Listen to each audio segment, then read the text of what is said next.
জামায়াতের সঙ্গে বিএনপি নির্বাচনী জোট নিয়ে যা বললেন সালাউদ্দিন। ফজলুর রহমানের দলীয় পদ ৩ মাসের জন্য স্থগিত করল বিএনপি। এবং সর্বশেষ জানাবো, সংস্কারে কর্ণপাত না করলে দলগুলোকে মাশুল দিতে হবে বললেন বদিউল আলম মজুমদার। শুনছিলেন সংবাদ শিরোনাম, এবারে বিস্তারিত। জামায়াতের সঙ্গে বিএনপি নির্বাচনী জোট নিয়ে যা বললেন সালাউদ্দিন। আগামী ফেব্রুয়ারিতে জাতীয় নির্বাচন অনুষ্ঠান নিয়ে বিএনপি কোনো সংশয় দেখছে না বলে জানিয়েছেন দলটির স্থায়ী কমিটির সদস্য সালাউদ্দিন আহমেদ। তিনি বলেছেন, ফেব্রুয়ারিতে রমজান শুরুর এক সপ্তাহ আগে নির্বাচন অনুষ্ঠিত হবে, এ নিয়ে কোনো সংশয় নেই। যারা বাহানা দিয়ে নির্বাচন বয়কট করবে, যারা মাইনাস হয়ে যাবে, জোটের বিষয়ে কয়েকটি ইসলামিক ঘরানার দলের সঙ্গে আলোচনা হচ্ছে বলেও জানান সালাউদ্দিন আহমেদ। এ সময় আগামী নির্বাচনে জামায়াত ইসলামের সঙ্গে বিএনপির জোট প্রসঙ্গে তিনি বলেন, জামায়াতের সঙ্গে জোটের সুযোগ নেই, তবে যুগপৎ আন্দোলনে যারা ছিলেন তাদের সঙ্গে জোট হতে পারে, আগামী সরকারেও তারা থাকতে পারে। এছাড়া কয়েকটি ইসলামিক ঘরানার দলের সঙ্গে আলোচনা হচ্ছে, তাদের সঙ্গে জোট হতে পারে, সেটি চূড়ান্ত নয়।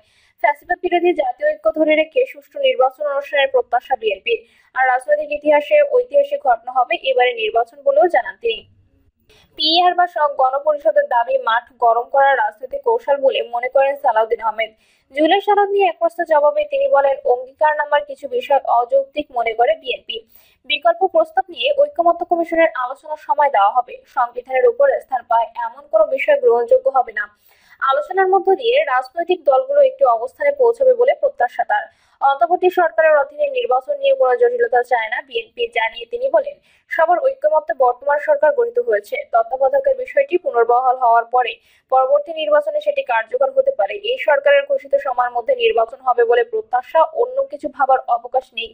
জুলাই সনদের বাস্তবায়ন না হলে কয়েকটি দলের নির্বাচন বয়কট করার প্রশ্নে তিনি বলেন, কোন দল নির্বাচনে অংশ না নিলে এটি তাদের রাজনৈতিক স্বাধীনতা। যারা বাহানা দিয়ে বয়কট করবে তারা ভবিষ্যৎ রাজনীতি থেকে নিজেরাই মাইনাস হয়ে যাবে। ফজলুর রহমানের দলীয় পদ ৩ মাসের জন্য স্থগিত করল বিএনপি। শোকজের জবাব সন্তোষজনক না হওয়ায় বিএনপি চেয়ারপারসনের উপদেষ্টা ও বীর মুক্তিযোদ্ধা অ্যাডভোকেট ফজলুর রহমানের দলীয় সব পদ ৩ মাসের জন্য স্থগিত করেছে বিএনপি। সন্ধ্যায় বিএনপির একটি সূত্র বিষয়টি নিশ্চিত করেছে। ফজলুর রহমানের দেওয়া পদ স্থগিতের চিঠিতে বলা হয়, গত ২৪শে আগস্ট আপনার নামে কারণ দর্শানোর নোটিশ জারি করা হয়। আপনি নোটিশের লিখিত জবাব না দিয়ে সময় বর্ধিত করার আবেদন করেন। এর পরিপ্রেক্ষিতে গত সোমবার সময় আরো ২৪ ঘন্টা বর্ধিত করা হয়। আপনি আজ নোটিশের যে জবাব দিয়েছেন তা সন্তোষজনক নয়। তথাপিও বীর মুক্তিযোদ্ধা হিসেবে মুক্তিযুদ্ধে আপনার অবদান বিবেচনা করে কঠোর সাংগঠনিক ব্যবস্থা না নিয়ে আপনার দলীয় প্রাথমিক সদস্য পদ সহ সব পর্যায়ের পদ ৩ মাসের জন্য নির্দেশক্রমে স্থগিত করা হলো। এখন থেকে আপনি টকশো বা সামাজিক যোগাযোগ মাধ্যমে কথা বলার সময় দেশের মর্যাদা ও দলের নীতিমালা যাতে ক্ষুণ্ণ না হয় এবং দেশের জনগোষ্ঠীর ধর্মীয় অনুভূতিতে আঘাত না লাগে সে বিষয়ে সর্বদা সতর্ক থাকবেন। চাপ দিয়ে তৌহিদ আফ্রিদি ও তার বাবাকে গ্রেপ্তার করানো হয়েছে বললেন নূর। গণ অধিকার পরিষদের সভাপতি নুরুল হক নূর অভিযোগ করেছেন, কিছু ব্যক্তি যোগসাজশে মাইটিভির চেয়ারম্যান নাসিরুদ্দিনের সাথী ও তার ছেলে কন্টেন্ট ক্রিয়েটর তৌহিদ আফ্রিদিকে গ্রেপ্তার করিয়েছে। নুরুল হক নূর দাবি করেন, জনগণকে দখলের ন্যায় মাইটিভি দখলেও সুপরিকল্পিতভাবে কিছু ব্যক্তি পরস্পর যোগসাজশে মাইটিভির চেয়ারম্যান নাসিরুদ্দিনের সাথী ও তার ছেলে তৌহিদ আফ্রিদিকে গ্রেপ্তার করিয়েছে। এতদিন তারা নগদ ৫ কোটি কিংবা শেয়ার লিখে নেওয়ার দেন দরবার করেছে, সমঝোতায় মেলেনি। তাই ডিজিটাল ও ফিজিক্যাল মবের মাধ্যমে প্রশাসনের ওপর চাপ সৃষ্টি করে তৌহিদ আফ্রিদি ও তার বাবাকে গ্রেপ্তার করিয়েছে। ঢাকা বিশ্ববিদ্যালয় কেন্দ্রীয় ছাত্র সংসদের সাবেক ভিপি নূর বলেন, এই যে তৌহিদ আফ্রিদি ও তার বাবাকে যাত্রাবাড়ি থানায় ছাত্র হত্যা মামলায় আসামি করে ১ বছর পর গ্রেপ্তার করানো হয়েছে। মামলার বাদী কি জানে এই মামলায় কাকে কাকে আসামি করা হয়েছে? তৌহিদ আফ্রিদি কিংবা তার বাবা ছাত্র হত্যা করেছে এই মামলা প্রমাণ করতে পারবে। তাহলে কেন এই নাটক? আফ্রিদি যদি লীগের হয়ে কিছু করে থাকে সেজন্য তাকে সুনির্দিষ্টভাবে সেসব অভিযোগে মামলা দেওয়া যেত বলে উল্লেখ করেন নূর। তিনি প্রশ্ন তোলেন, সে ধরনের মামলা না করে কেন তাকে ও তার বাবাকে যাত্রাবাড়ির ছাত্র হত্যার মামলায় ভিত্তিহীনভাবে আসামি করে ১ বছর পর গ্রেপ্তার করানো হলো? এই যে হঠাৎ বিপ্লবের চেতনায় দখলদার হয়ে ওঠা ফিজিক্যাল ও ডিজিটাল মব সৃষ্টিকারী দুর্বৃত্তদের চাপে প্রশাসন মাঝে মাঝে কিছু বিবেচনাহীন সিদ্ধান্ত নিচ্ছে, এর প্রভাবকে প্রশাসন বা আমরা উপলব্ধি করতে পারতেছি। গণ অধিকার পরিষদের সভাপতি বলেন, স্বাভাবিকভাবে সরাসরি রাজনৈতিক দলের সাথে সম্পৃক্ত না থাকার ফলে এ দুজনের গ্রেপ্তার দেশি বিদেশি মানবাধিকার সংগঠন সহ অনেক ক্ষেত্রে রেফারেন্স হবে যে এভাবে যারা ঘটনার সাথে সংশ্লিষ্ট নয়, গণমাধ্যমের মালিক, ব্যবসায়ী অথবা সেলিব্রিটিরাও মবের শিকার হচ্ছে। তাদেরকেও ঢালাওভাবে আসামি করে প্রশাসন অন্যায়ভাবে গ্রেপ্তার, হয়রানি, মামলা বাণিজ্য ও মানবাধিকার লঙ্ঘন করেছে। ফলে প্রকৃত অপরাধীদের বেলাতেও রেফারেন্স হিসেবে দেশি বিদেশি মানবাধিকার সংগঠন ও অন্যান্য সংস্থা এগুলোকে উদাহরণ হিসেবে তাদের রিপোর্টে তুলে ধরবে।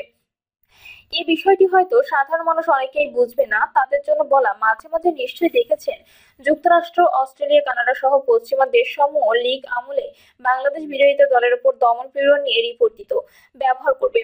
এসব ইস্যুতে সরকারের উপর দেশি বিদেশি চাপ বাড়বে। ফলে স্বাভাবিকভাবে দেখা যাবে দেশি বিদেশি চাপে অনেক ক্ষেত্রে সরকার, আইন শৃঙ্খলা বাহিনী প্রকৃত অপরাধীদের বিরুদ্ধে পদক্ষেপ গ্রহণে পিছপা হতে বাধ্য হবে বলে মনে করেন নূর। তিনি বলেন, কার্যত এসব ভুল পদক্ষেপ প্রকারান্তরে ফ্যাসিবাদের ফেরারি রাস্তা তৈরিতে সহায়তার ভূমিকা পালন করবে। সবশেষে ডক্টর সাবেক ভিপি নূর বলেন, জনকণ্ঠ দখলের ন্যায় মাই টিভি দখলেও যারা প্রশাসনের ওপর চাপ সৃষ্টি করে এগুলো করাচ্ছে, তাদের মুখোশ উন্মোচন করে তাদের বিরুদ্ধে ব্যবস্থা নেওয়া হোক। গত 24শে আগস্ট রাতে বরিশাল থেকে সিআইডি তৌহিদ আফ্রিদিকে গ্রেপ্তার করে। আদালত তার 5 দিনের রিমান্ড মঞ্জুর করেন। রিমান্ড আবেদনে বলা হয়, বৈষম্য বিরোধী ছাত্র আন্দোলনের সময় তিনি আন্দোলন দমনের লাইভ প্রচারে উস্কানিমূলক বক্তব্য দেন এবং সরকারপন্থী শক্তিকে মদত যোগান, যার জেরে 2024 সালের 5ই আগস্ট যাত্রাবাড়িতে আসাদুল হক বাবু নিহত হন। এই মামলায় নিহতের বাবা গত বছরের 30শে আগস্ট শেখ হাসিনা সহ 25 জনকে আসামি করে হত্যা মামলা করেন। তাতে তৌহিদ আফ্রিদি 11 নম্বর এবং তার বাবা নাসিরউদ্দিন সাথী 22 নম্বর এজাহার নামেও আসামি। গত 17 আগস্ট গুলশান থেকে নাসিরউদ্দিনকে গ্রেপ্তার করে আদালতে 5 দিনের রিমান্ড শেষে কারাগারে পাঠানো হয়েছে। আফ্রিদির অপকর্মের বর্ণনা দিলেন বন্ধু রাহি। কন্টেন্ট ক্রিয়েটর তৌহিদ আফ্রিদি গ্রেপ্তার হওয়ার পর তার অপকর্মের কাহিনী প্রকাশ করতে শুরু করেছেন তার বন্ধু ও কন্টেন্ট ক্রিয়েটর তানভীর রাহি। এক বিশেষ সাক্ষাৎকারে তিনি আফ্রিদিকে ভয়ঙ্কর চরিত্র হিসেবে বর্ণনা করেছেন। একসময় আফ্রিদির ঘনিষ্ঠ বন্ধু হিসেবে পরিচিত ছিলেন রাহি। রাহি দাবি করেন, আফ্রিদিকে তিনি বাঘের মতো ভয় পান। তিনি আরো বলেন, দেশের বিভিন্ন কন্টেন্ট ক্রিয়েটরও আফ্রিদির ব্ল্যাকমেইলের শিকার হয়েছেন। তৌহিদ আফ্রিদি গ্রেপ্তারের পর সামাজিক যোগাযোগ মাধ্যমে রাহির ভিডিও সাক্ষাৎকার ভাইরাল হয়েছে। সেখানে তিনি বলেন, ক্যামেরার সামনে আফ্রিদি একরকম হলেও ব্যক্তি জীবনের সম্পূর্ণ ভিন্ন মানুষ। ক্যামেরার বাইরে এসে ভয়ঙ্কর। ইউটিউব ইন্ডাস্ট্রিতে সবাই তাকে বাঘের মতো ভয় পায়। বৈষম্য বিরোধী ছাত্র আন্দোলনের সময় অনেকে আফ্রিদির বিরোধিতা করেছিলেন। সে সময় তার রাগের শিকার হয়েছিলেন রাহি নিজেও। রাগ উঠলে সে বেল্ট খুলে আমাদের কুত্তার মতো পেটাতো, যেন আমরা মানুষ না পোষা জন্তু, বলেন তিনি। বিভিন্ন সময় তৌহিদ আফ্রিদি কন্টেন্ট ক্রিয়েটরদের আইন শৃঙ্খলা রক্ষা বাহিনীর সদস্য বা রাজনৈতিক ব্যক্তিদের দিয়ে ফোন করাতেন। রাহি বলেন, যখন ওর মনে হতো কেউ তার বিরুদ্ধে কাজ করছে তখন ফোন করতো, ক্ষমতা দেখাতো। আন্দোলনের 2-3 মাস পর এক রাতে আমাকে ভিডিও কল দেয়। সংস্কারে কর্ণপাত না করলে দলগুলোকে মাশুল দিতে হবে, বললেন বদিউল আলম মজুমদার।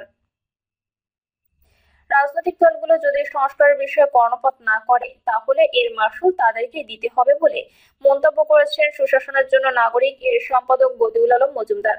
এমনকি শেখ হাসিনাকে অনুসরণ করলে রাজনৈতিক দলগুলোর দায়বদ্ধতা বাড়বে বলেও মনে করেন তিনি। দুপুরে রাজধানীর সিটাপে সুজন আয়োজিত জুলাই জাতীয় সনদের খসড়া নিয়ে জনমত জরিপের ফলাফল বিষয়ে নাগরিক সভায় তিনি এসব কথা বলেন।